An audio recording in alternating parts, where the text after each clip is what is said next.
A figura a seguir mostra um circuito elétrico formado por um capacitor, uma bateria e uma chave.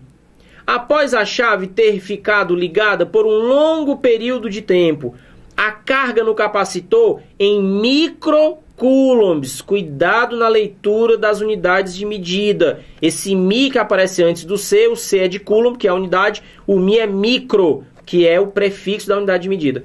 Vale aproximadamente quanto? Pessoal, aqui vamos ser objetivos. Quando você fala capacitor, a primeira coisa que ele quer que você lembre, o capacitor é um elemento que tem capacidade de armazenar carga quando é ligado a uma certa DDP.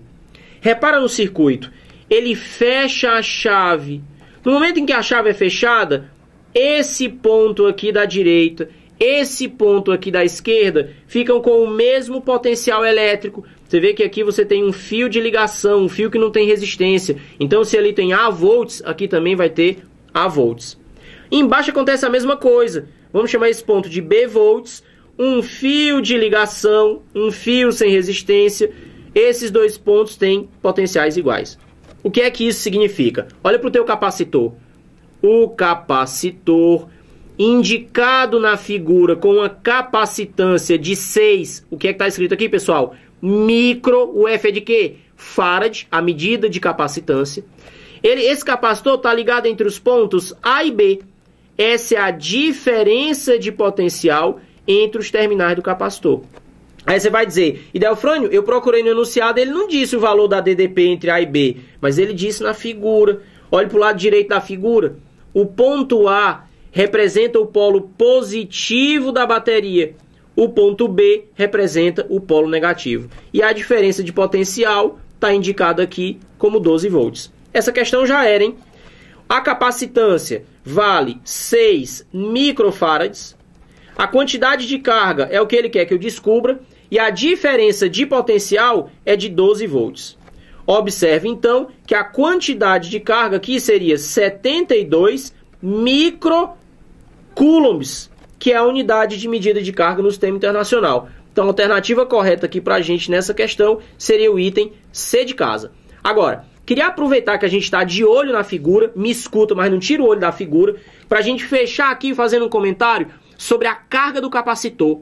Repara um detalhe importante no texto, ele diz assim, ó, após a chave ter ficado ligada por um longo período de tempo. Sabe por que isso é importante? Nessa questão não foi relevante, mas é uma aula de revisão, pode ser que numa próxima seja importante. Você tem o polo positivo da bateria, que através da chave é conectado a uma das placas do capacitor. Leva um tempo para que haja equilíbrio eletrostático entre esses contatos, para que essa placa aqui também fique positiva. Da mesma forma, na hora que você fecha a chave, liga o polo negativo da bateria com a outra placa do capacitor. Leva um tempo para que haja equilíbrio eletrostático entre esses contatos e essa placa fique negativa. Então, se a gente destacar, vamos tirar aqui da figura, o capacitor, você ia encontrar essa situação.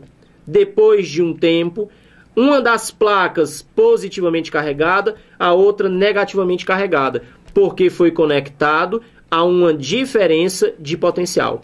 Sem esquecer um detalhe, não é um resistor, então não é percorrido por corrente. E Delfrânio, quanto vale a corrente elétrica no capacitor? 0. O capacitor é para armazenar carga. Então eu te pergunto, o que é que existe nesse espaço entre as placas de um capacitor? O que existe aqui é um material isolante. Tem que ser isolante para que as cargas não consigam fluir, para que não haja corrente, para que a carga seja armazenada.